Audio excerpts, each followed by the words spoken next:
wenye tunatumia hii barabara. Naona sasa watalii wageni vile wanatumia hii barabara, wengi wamenini hapo. Kwa hivyo kufanya makosa na kurudia makosa ndio mambo tofauti kabisa. Kwa hivyo makosa ambayo ikome kabisa. Barabara ifunguliwe, watu watoke watumie barabara vile, kwa sababu ni barabara umma. Kwa hivyo mimi ningetaka tu niwaombe nyinyi kabisa, complaints yenu mmesikia kotini ilitoa uamuzi yao. Kotini ni institution ya serikali ambayo inafanya mambo yake kibinafsi ama independent.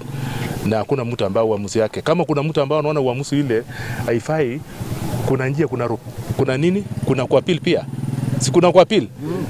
Sasa wenyeji watamtasa kufanya, na hata naambiwa kuna appeal tayari sijui, lakini naambiwa kuna appeal ishafanywa. Kwa hivyo mambo ya Kiombo isilete kwa mabarabara.